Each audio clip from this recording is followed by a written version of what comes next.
are going to be wrestling with years from now. How is it that at this very moment, when we were celebrating the election of the first African-American president, let me say right quick, I don't think I need to say this, but I find sometimes that I need to, because folk would otherwise, you must really be stuck on stupid if you think otherwise. So I don't need to say this, let me say it anyway. If you think that I, unlike anybody else in this room, if you think that I voted for John McCain and Sarah Palin, put down the crack pipe. If you think that I voted for Mitt Romney and Paul Ryan, put down the pipe. So this is not about hating on the president. Are y'all with me? It's not about demonizing him or casting aspersion on him. It's about the facts. It's about the data. It's about the suffering. Stay with me. I'm going somewhere with this. I'm coming back to what our mission is in this moment. But the data is going to indicate that we lost ground in every single leading economic category, and the historians are going to scratch their heads and ask, how was that possible? They're going to check the data, and they're going to check it again, and they're going to check it again and yet again, because the numbers just aren't going to make any sense for them. They're going to have to try to juxtapose, but there was a black man in the White House, and all the black folk were celebrating this black man in the White House. But the bottom fell out at that very moment. How is that possible? That's the first question they're going to ask. And then right behind it, the second question will simply be, all right, now that we see what happened, who said something about it? Who said something? Did anybody do anything? Was anybody drawing attention to this reality? Was anybody organizing to turn the tide against those numbers? Who was saying something and who was doing something? And the truth of the matter is that we ain't gonna fall but into one of two categories. Let me make it plain. Either you said something or you didn't. Either you did something or you didn't. It's just that simple. That's how history is gonna regard us. Either you said something in this moment or you didn't. Either you did something or you didn't.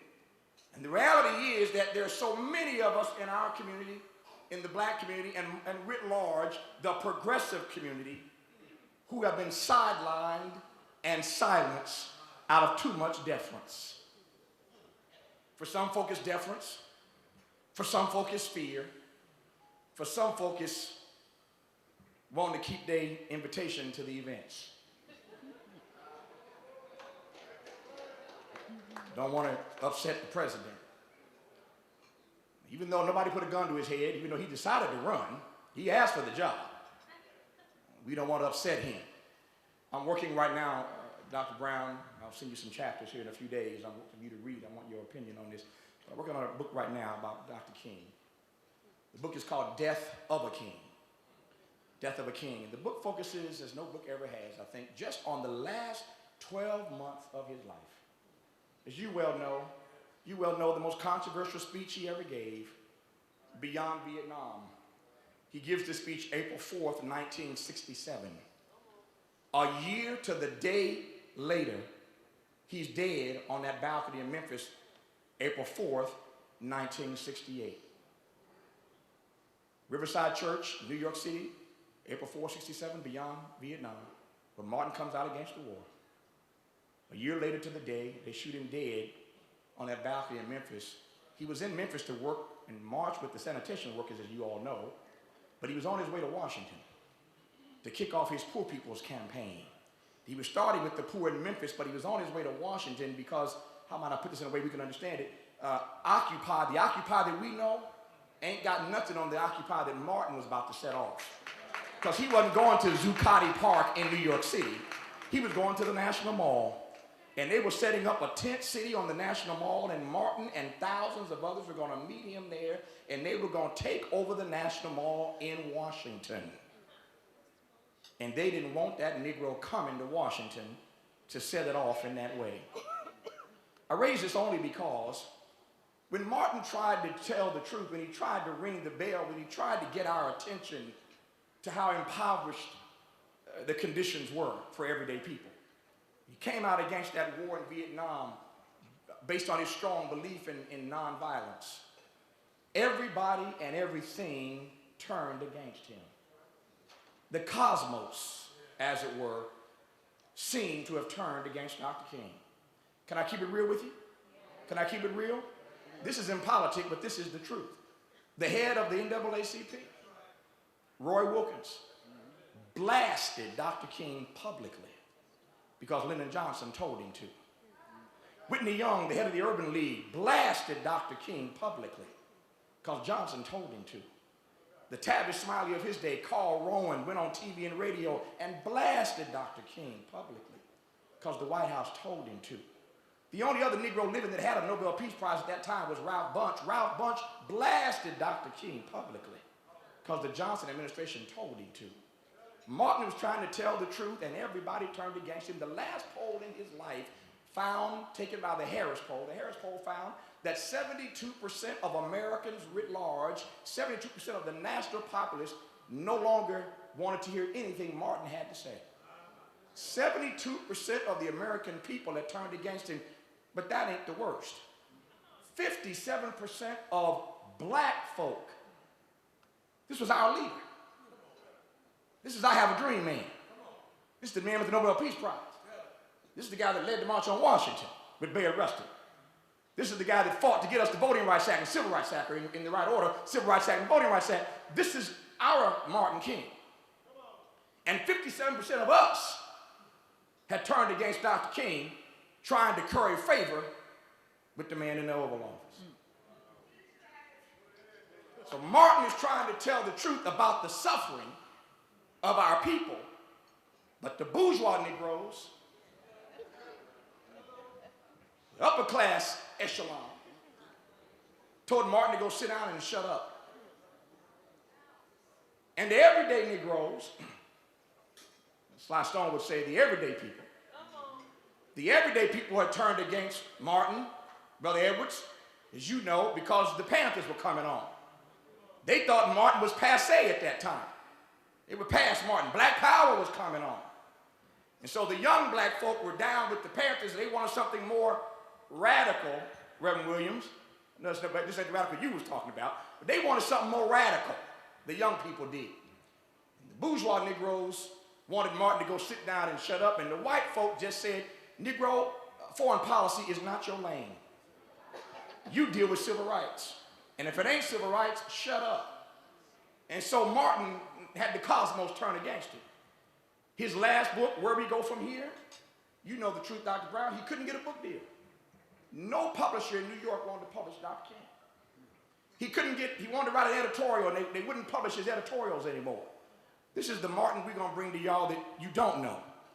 But this is what Martin was up against the last couple of years of his life as he was trying against the White House to tell the truth about the suffering. Now let me keep it real one more time. I'm going to take my seat. This is the problem. Too many of our organizations and too many of our leaders have been bought and bossed.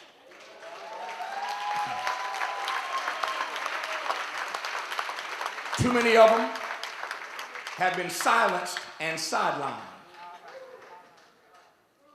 And so the suffering has gotten worse. The sickness is atrophy. And nobody wants to say that.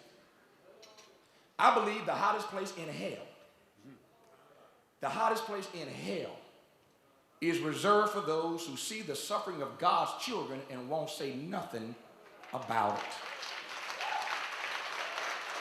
And so, ultimately, it's not about the president.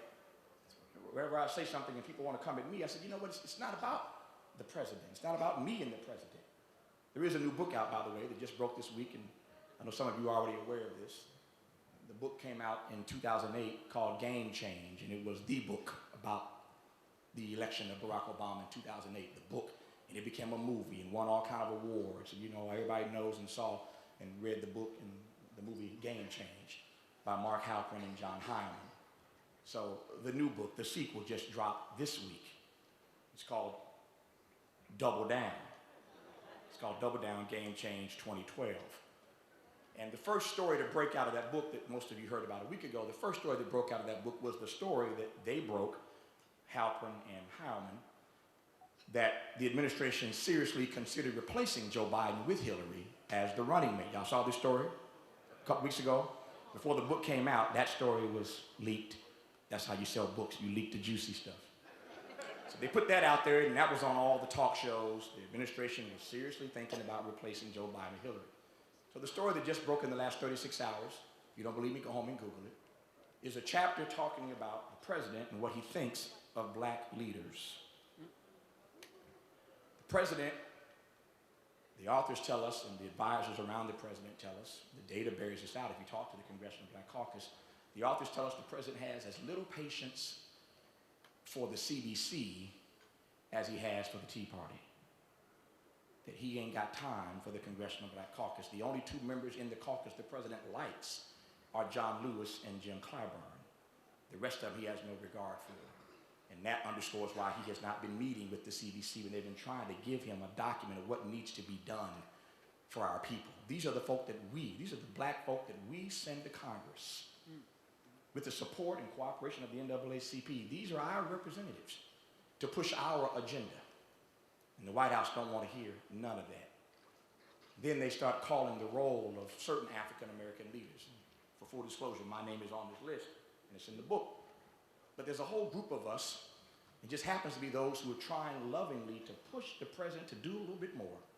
He refers to us in the book, and this is the headline that broke in the last 36 hours. He refers to us in the book, these are the president's words, this is a quote. He refers to us not as black professionals, but as professional blacks. That's his term for us, that we're professional blacks. And so every one of the morning shows, George Stephanopoulos on ABC and David Gregory at NBC and Bob Sheaf at CBS, every one of them called me in the last 24 hours asking me, could I get to Washington to be on the shows this Sunday, because they expect I'm going to mix it up with them on this issue. And I said, I gave my word to Amos Brown, so I'm going to be in San Francisco. I will not be in Washington this Sunday. But let me check my calendar for next week. Because if we end up being regarded or disregarded as professional blacks, because the critique is something you don't want to hear and something you don't want to deal with, that's a real problem. So here's the bottom line. Our community is in trouble. Let me go stronger than that. Our community,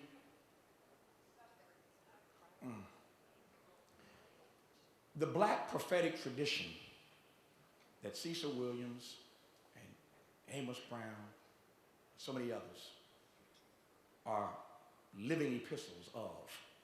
The black prophetic tradition as we know it of speaking truth to power, no matter who's in the White House, that tradition, which is the best of who we are. We have been the conscience of this country. The best of our tradition, that black prophetic tradition right now, is on life support. We've put our tradition of truth-telling down on a cabinet like it's a set of keys. We're going to come back and pick that moral authority up when we get ready to pick it up. Moral authority don't work that way. You don't put it down when you don't want it or don't need it and then pick it back up when it's convenient. It doesn't work that way. Dr. King said that the ultimate measure of a people is not where they stand in times of comfort and convenience, but where they stand in times of controversy and challenge. And that's where we stand right now, controversy and challenge. And that's true all across the country. It's true for our people all across the country, but we live here in California. You live in San Francisco. I live in LA. It is an embarrassment. It is an embarrassment to this state and to the citizens of this state what's been happening with our prison system. It's an embarrassment to us and to the nation. It is an embarrassment that poverty is highest in this state than in any state in the country. That news broke this week. With more poverty in this state than any, we are the most populous state, but just per capita, we have more poverty here than any place else in the nation. And we come together and put on our best, have a wonderful meal, support the NAACP with a check, and we think we've done our part. But the suffering is growing exponentially by the day. Back to my point. Years down the road, when they look back on this moment, And they asked how it is that in the era of the first black president, the bottom was falling out of black America. There'll be a number of answers to that question. One of the answers will be, and these are answers that are all obvious to us, one of the answers is going to be Republican obstructionism, and there was a whole lot of it. No doubt about that. That's going to be one of the answers. Be plenty of answers on that list that they wanted this president to fail. So there'll be a lot of reasons for this situation. But it is going to be inexcusable. It will be absolutely inexcusable, and it's going to be inexcusable then, it's reprehensible now, that we have not done our part during this crisis. I have a simple edict when it comes to this president or any other president. Very simple. I respect the president. I protect the president. But when he's wrong, I'm going to correct the president. I respect every president. Even those I disagree with, he's my president. I will respect him. I will protect this president. I've been on Fox News and everywhere else when the occasion was right and prime. I've been everywhere defending this president against the kinds of vitriolic, racist, right-wing, white supremacist attacks that he has been subjected to worse than any other president in the history of this nation for all the obvious reasons. When those moments happen, because we respect him, he deserves to be protected.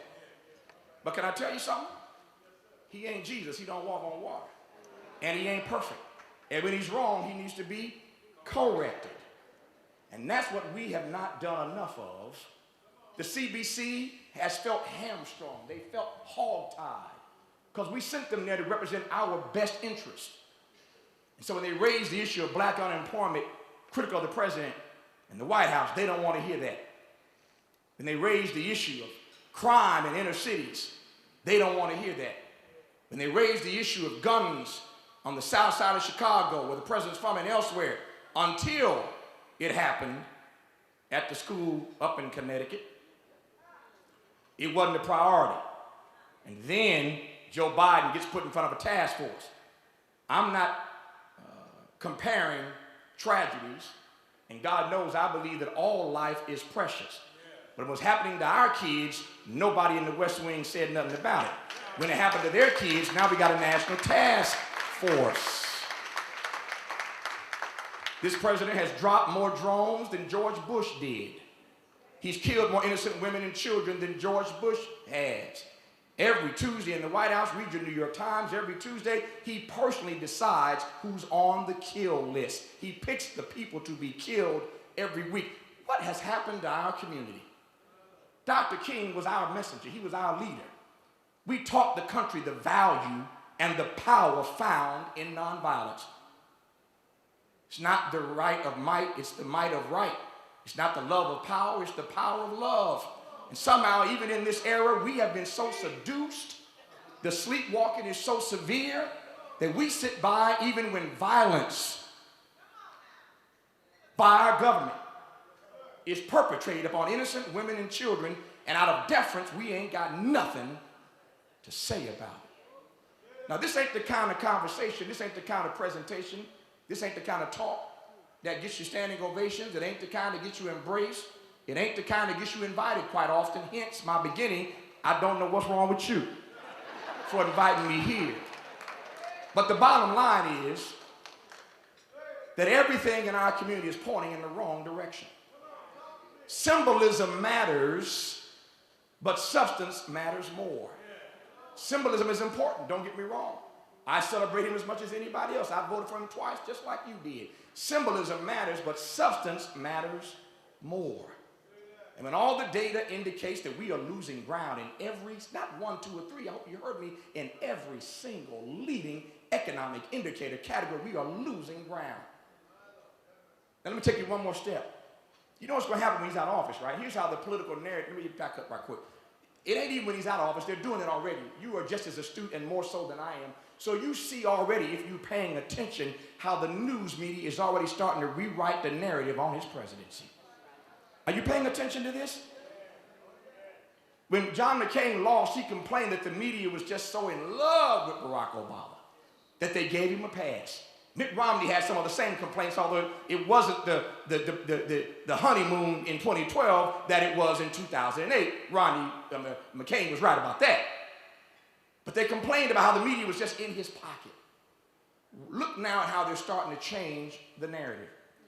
They got him on his knees the other day apologizing, metaphorically, on his knees apologizing the other day like he was the one writing the code for the healthcare system. He apologized, got him on his knees. It wasn't enough that Kathleen Sebelius did it. She was in charge of it. But they want the president to get on his knees and apologize to the American. David and Chuck Todd just took such great pride and pleasure in sticking that question to him on NBC the other night. They got the president out apologizing like he's the guy writing the code. They laughing at the flip-flop on Syria. Now, I could debate you on the flip-flop. At the end of the day, though, the good news is that we haven't gone to war with Syria. So one has to argue that the president did something right in that situation. But they're going to make a mockery of him on the flip-flop on the Syria question. My time is up. I could go on and on and on. But every day you're starting to see the story. They are changing the narrative. I tell my friends all the time who say the media builds you up. They tell you all the time, bro. They build you up, and then they tear you down. I tell folks, no, your conjunction is wrong. They don't build you up and tear you down. They build you up to tear you down. And the tearing down is starting to happen right now. Now, here's where this is going to go. You heard it first at the San Francisco NAACP dinner. Here's where this is going to go. When they get done with Barack Obama, and we try to put another Negro up for high office somewhere down the road, some of y'all see this already, don't you? They're going to say, we tried that once before. And y'all sent us the best Negro you had with Harvard pedigree, head of the law review, etc., etc., etc. You sent us the best one you had. And now you're trying to send us somebody else? I've already figured this out, and I think you have too. When it comes to phenotype, the darker the president, the more dedicated the opposition. I will say it again. The darker the president, the more dedicated, the more determined the opposition will be. If Hillary does win, just based on her being a woman, she's going to suffer a lot of indignities. Because she's a woman, the opposition is coming full force. I hope you see my point here. That when this era is over, we're going to have a come to Jesus meeting in Black America. And we got to ask ourselves, was the price of the ticket too high? The price of this ticket tonight apparently wasn't too high for y'all to get up in here. But we got to have a conversation in a few years and ask ourselves, was the price that we paid for admission to that party, was the price of the ticket too high? Now, close on this note. I don't believe that given the choices that we did anything wrong when it came to electing Barack Obama as our leader. We made the right, when you tweet this tonight, tweet it right. When you Facebook it right. We made the right choice in 2008, and we made the right choice in 2012. We made the right choice. But that does not absolve us, NAACP. Are y'all hearing me now? That does not absolve us of our responsibility to tell the truth in season and out of season. We got to stand in our truth. And when the suffering of our people is this extreme, somebody has got to say something. Somebody's got to say something. That's why I celebrate Bayview, because somebody has got to say something. Somebody's got to put that spotlight on the suffering. Because when the suffering doesn't have a voice, it gets rendered invisible. Every one of us has a thumbprint that makes us uniquely who we are. And as surely as you have an identifying unique thumbprint on your hand, God gave you a thumbprint on your throat. There's a thumbprint on your throat. And if you aren't going to raise your voice on behalf of our people who are catching hell in this moment, then we're in trouble. We sang tonight the Negro National Anthem, Lift Every Voice and Sing. When you get a chance, open that book up and look at that lyric that you read and ran right past it. We sing it all the time. We don't even pay attention to what we're saying. But the line says that we such a bad people that we had hope when hope unborn had died. Y'all didn't get that. When J. Rosamond Johnson and his brother James Weldon Johnson put this thing together, and they wrote that line that we had hope when hope unborn had died. That means when hope got to us, it was stillborn. And we found a way to hope anyway. I have never been a Negro who is optimistic, but I believe in hope. Optimism suggests there is a particular set of facts or circumstances or conditions that gives you reason to believe that things are going to get better. And so you say, I'm optimistic. But hope is a very different thing. I'm not a preacher, but the Bible I read says that faith is the substance of things hoped for, the evidence of things not seen. You got to find a way to hope when you can't see what the next step is going to be. And that's where we are. Now, I believe in hope. I'm a prisoner of hope. I'm not an optimist because the evidence don't suggest that we got any reason to be optimistic. But it never has. Since the founding of the NAACP, it never has. There's never, ever been a dark moment that we've endured where the evidence ever said that things for us were going to be all right. But we have found a way against all the odds to hope ourselves into the future. But here's what I came to tell you tonight. I'm a prisoner of hope, but guess what? Even hope needs some help. Even hope needs a little help. And that's where the NAACP comes in as an organization. And that's where you come in as an individual. And every single one of us has a responsibility and a duty to know the truth and to seek the truth, and to stand on that truth. And we do it for our children. We do it for other people's children. We do it even for children who are yet unborn, because that's how our community has survived from one generation to the next and the next generation to the next. When the data indicates, as it does right now, that this generation of young black children will be the first in the history of this nation to not do as well as their parents have done, something is wrong. And it's time for us to do everything we can to arrest that development. So ultimately, it's not about the president. It's not even about the presidency. It's about what kind of nation we gonna be. What kind of people are we going to be? Are we going to let poverty threaten our very democracy? Dr. Brown, you and your team, and this organization here and all across the country, we have to